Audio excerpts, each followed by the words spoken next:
guys, banyak yang bilang ada kasus baru yang sebenarnya tidak baru juga, tapi ini cukup menggelegar. Yang namanya kasusnya, kalau kita semua sama-sama tahu, kasusnya Mas Menteri Nadiem Anwar Makarim.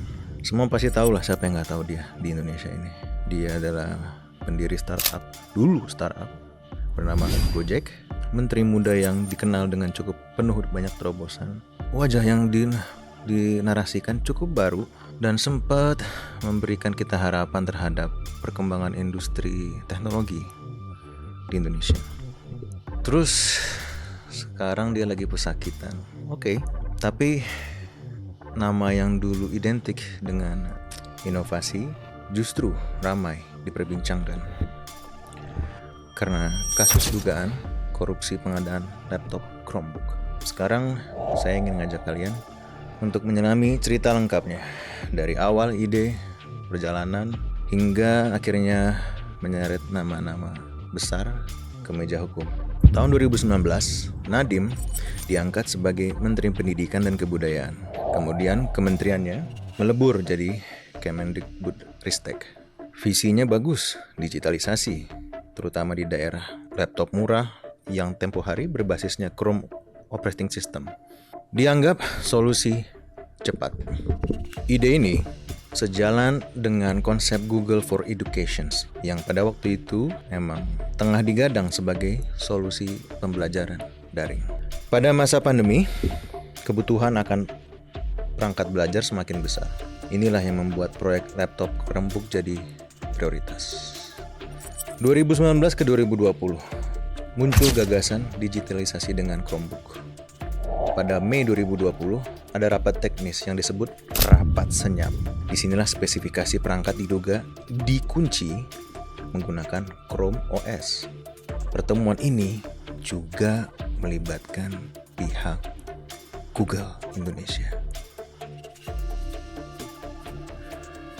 Dan seperti yang kita tahu sebelumnya, sebelum dia dilantik sebagai menteri di 2019, sudah ada grup WhatsApp Mas Menteri Core, I think. Sepertinya Mas Menteri Core. Semua staf yang akhirnya menjadi staf khusus di Kementerian Dikbudristek ada di grup itu. Enggak semua, tapi beberapa tim intinya. Dan itu terjadi, mereka menyebutnya sebagai Mas Menteri sebelum dia menjabat sebagai Menteri Pendidikan. Ironis memang.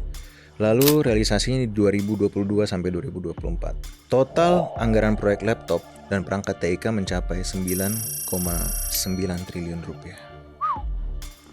Angka yang cukup fantastis.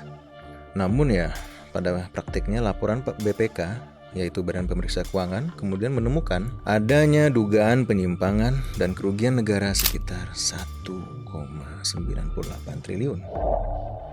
Fantastis. 2025, Kejaksaan Agung mulai mendalami kasus. 2025.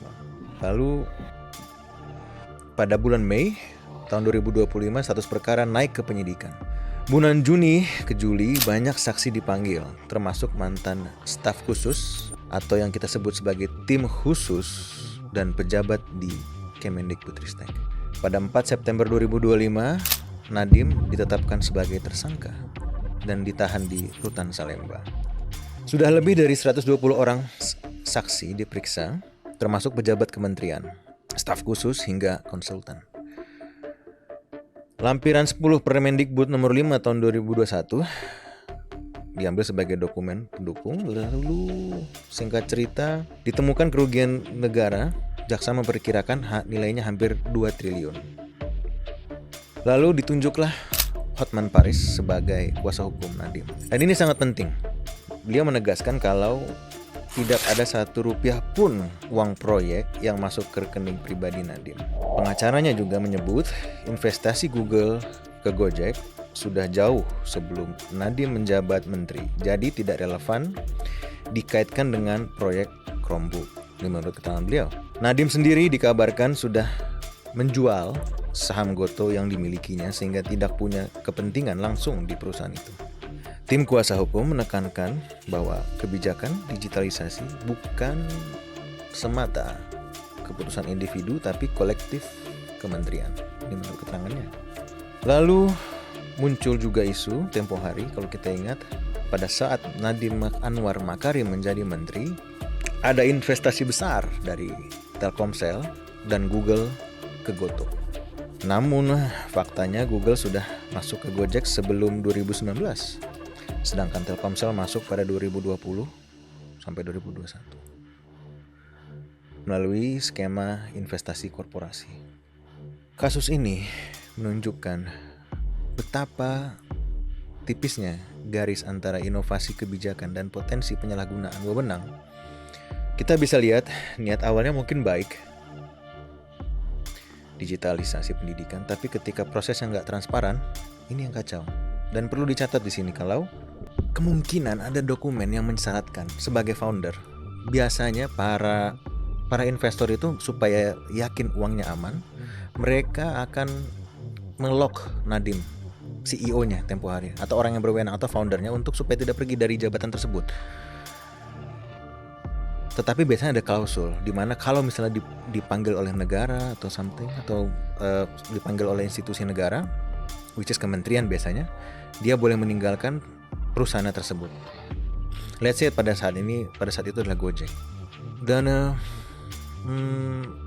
sangat-sangat mencurigakan sekali kalau menteri yang ditawarkan adalah menteri pendidikan, di mana dia tidak ada background pendidikan sama sekali. Sebenarnya yang dikecewakan atau dirugikan itu anak-anak yang masih duduk di bangku sekolah. Ini sangat-sangat dirugikan. Ya, sekarang kita lihat betapa kacaunya pendidikan. Banyak anak SMA ataupun SMP yang tidak bisa perkalian. Bayangkan, perkalian mereka tidak tahu, sejarah mereka tidak tahu. Ini akibat apa? Akibat menteri yang ditunjuk atau menterinya melakukan kebijakan yang ugal-ugalan. Lalu ada argumentasi, oh ini kan sama dengan kasusnya Pak Tom Lembong. Enggak sama sekali.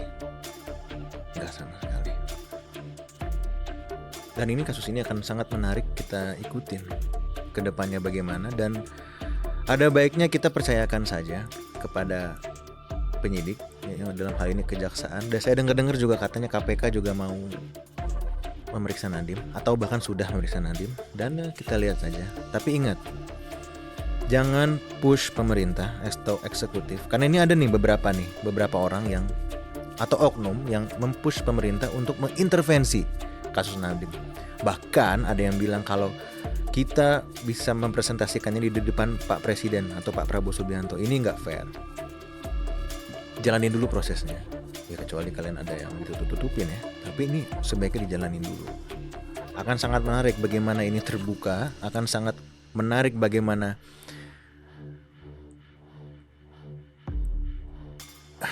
korupsi di sektor pendidikan terjadi. Memalukan. Jadi bagi kalian generasi Z yang sangat mengidolakan beliau, tunda dulu keidolaan kalian. Atau generasi-generasi apapun, tunda dulu keidolaan kalian. Karena ini sesuatu yang sangat menarik yang akan bisa terjadi, di mana harapan, dan ini pentingnya kita gak boleh berharap lebih sama manusia ya. Harapan yang timbul pada generasi-generasi muda yang katanya punya otak lebih daripada yang lain, atau punya inovasi yang lebih daripada yang lain, ternyata melakukan kebohongan. Ya, semoga semua akan aman-aman aja. Tapi yang perlu dicermati di sini adalah ingat pada saat Pak Nadiem Makarim menjabat, di situ Pak Prabowo juga menjabat sebagai Menteri Pertahanan. Jadi jangan minta Pak Prabowo untuk mengintervensi ini. Biarkan proses ini berlanjut. Biarkan kejaksaan melakukan tugasnya. Biarkan KPK melakukan tugasnya. Ya, demikian dari saya tentang kasus Nadiem Makarim dan proyek laptop Chromebook. Kita tunggu aja proses hukum selanjutnya. Terima kasih bagi yang udah mendengarin. Dan kalau kalian suka dan akan ada kelanjutan ini, kita bisa buka fakta-faktanya.